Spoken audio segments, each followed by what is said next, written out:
गुरुदेव, आपके चरणों में कोटि-कोटि प्रणाम। गुरुदेव, मेरा प्रश्न है, विद्या अध्ययन का संपूर्ण समय भजन करने में व्यतीत हो जाता है और आवश्यक होते हुए भी बिल्कुल पढ़ाई नहीं हो पाती।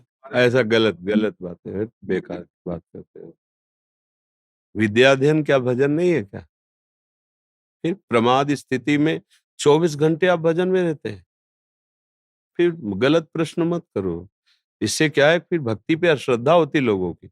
अगर हमारे बच्चे भक्ति करेंगे तो वो मूर्ख हो जाएंगे, पढ़ेंगे नहीं। ऐसा नहीं बोलते। 24 घंटे हैं, 8 घंटे आप सो लीजिए। कितने घंटे बचे? 16। 16 घंटे बचे। आप 12 घंटे पढ़ाई कीजिए। कितने बचे? 4। 4 घंटे। 4 घंटे घर परिवार की सेवा करते हुए राधा राधा बोलिए, क्या चला जाएगा? बेवकूफी अगर हम धारण करें तो कोई बात ही नहीं। भजन का मतलब ऐसा थोड़ी है कि वो मूर्ख होता है, वो क्रिया कोई कर्म नहीं करता है, वो एकदम पागल, संसार से बेकार। ऐसा जो साबित किया जाता है ना कि बाबा जी वही बनते हैं, भजन वही करते हैं जो मूर्ख होते हैं, जिनके काम धंधा नहीं होता। राज दरबारों के चक्रवर्ती सम्राट पदों को छोड़कर भगवान के मार्ग में चले। बड़े बड़े यहाँ नए नए बच्चे जो बड़े बड़े अधिकारी पद में सब छोड़कर बाबा जी बने। ऐसा थोड़ी है कि पढ़ाई लिखाई वो सब, ये एक प्रेम का मार्ग, वो वैराग्य की स्थिति का मार्ग है। घर गृहस्थी में रहते हुए बहुत सुंदर भजन हो सकता है। आप सोचो, आप टीवी देखने में, गंदे बच्चों के संग में, गंदी क्रीड़ाओं में जो समय खर्चा करते हैं, वो साधना में खर्चा कर दीजिए। आप एक बहुत अच्छे मनुष्य, बहुत अच्छे एक समाज सेवक, बहुत अच्छे एक भक्त बन जाएंगे। अगर हम ऐसा साबित करेंगे कि हमसे पढ़ाई नहीं होती, तो ऐसी बात। आप क्या समझते हो हम पढ़ते नहीं? आज भी पढ़ते हैं। जो हमारे गुरु ग्रंथ हैं, जो हमारे वाणियां हैं, जैसे एक विद्यार्थिक जीवन, हमारा आज भी विद्यार्थी जीवन ही है, बचपन से लगे, पर आज भी हम एक साधक है, एक विद्यार्थी हैं। सुबह से उठना, अपने कर्तव्य का पालन करते हुए भजन करना, शास्त्रों का। अब हमारे शास्त्र अलग है, तुम्हारे शास्त्र अलग है तो विद्या ही है, तो भगवान का ही रचा हुआ, तो उसे भगवान का भजन मान करके पढ़िए। और उसको ये थोड़ी कि पढ़ाई में ऐसे प्रमाण नहीं। भजन करोगे, पढ़ाई पढ़ोगे तो बहुत अच्छे विद्यार्थी बनोगे, क्योंकि भजन करने से पवित्रता आएगी। आप ब्रह्मचर्य से रहोगे, आप जितेंद्रीय रहोगे, तो आप समाज में अपने आप चमकोगे।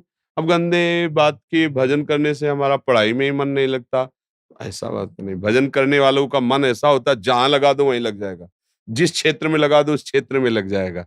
भजन करते हुए अर्जुन युद्ध कर रहे हैं ना, तो फिर ऐसी बात क्यों सोचते हो? देखो, गलत बात सोचोगे तो तुम्हारे प्रश्न का तुम्हारे ऊपर कुप्रभाव पड़ेगा, क्योंकि तुम्हारी सोच गलत है ना। ऐसा नहीं है। सुबह से लगे हम, तड़के से लगे, मतलब वो सुबह क्या कहना, रात समझो।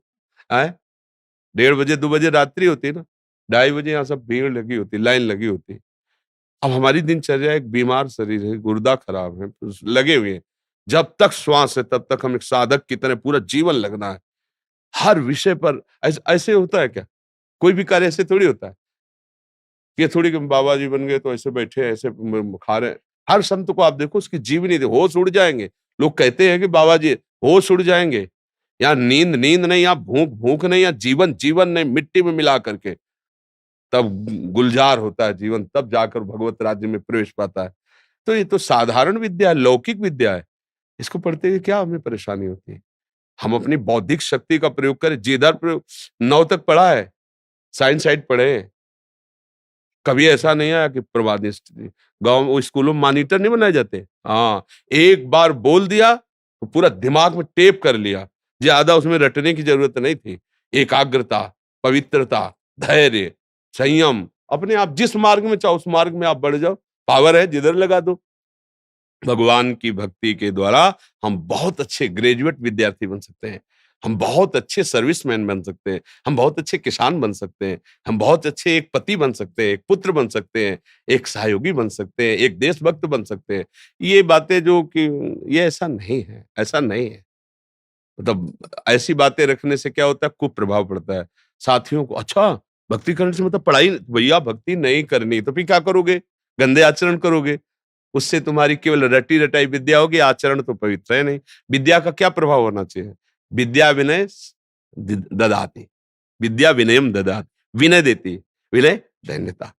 पढ़ लिख करके माता पिता की अवहेलना करके मनमानी आचरण, ये विद्या थोड़ी सिखाती है। तो इसका मतलब अविद्या ही है, जिसे तुम विद्या समझ रहे हो। जब नाम जप करते हुए विद्या पढ़ोगे तब वास्तविक विद्या होगी। सबको प्रणाम करना, सबसे नम्र व्यवहार, छल कपट नहीं, जब तक ज्ञान हो, ब्रह्मचर्य से रहो। देखो परिणाम कैसा, जीवन मंगलमय होगा। समझ रहे ना? नहीं, आप हमें बताओ, देखो, हम मित्रवत बात करते हैं। क्या आप 24 घंटे भजन करते हो? अच्छा, सोने के बाद क्या आप हर समय भजन करते हो? आप देखो ना, तो बेईमानी होगी ना ये प्रश्न में। ऐसे नहीं बच्चा, जो समय मिले आपको, उसमें नाम स्मरण करो। माता-पिता, बुजुर्गजन, ये सब भगवान के स्वरूप हैं, उनकी सेवा करो। उनके कपड़े धो दिए, मान लो अपने वृद्ध माता-पिता हैं, स्नान के फौरन कपड़े धो दिए, उनकी सेवा, ये भक्ति नहीं है क्या? ये भजन नहीं है क्या?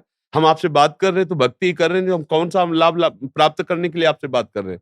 मेरे प्रभु संतुष्ट हो जाएँ। मुझे जो ज्ञान दिया, जो गुरुजी ने मुझे दिया है, उससे आप लोगों को लाभ मिले, आप सुखी रहें, आप प्रसन्न रहें, बस। तो वही बात आप अपने परिवार में कीजिए, कि मेरे आचरण से मेरे माता-पिता प्रसन्न रहे, मेरे पड़ोसी प्रसन्न रहे। वो अपने द्वेष से जले अलग बात है, हमारी चेष्टा है। यही है भक्ति का स्वरूप बच्चा। माला हाथ में लिए हैं, वो अंदर से छल कपट पाखंड, उसे भक्ति नहीं कहते। भक्ति का स्वरूप यही है कि हम भरपूर समाज की सेवा में लगें। आना पड़ेगा, चाहे जितना कोई सिद्ध हो। इस समाज का अन्न खाया, समाज का वस्त्र पहना, समाज में जिए हो, तो समाज को दे के जाना पड़ेगा जो तुम लिए हो। एकांत में भजन किए हो, वो दे के जाना पड़ेगा।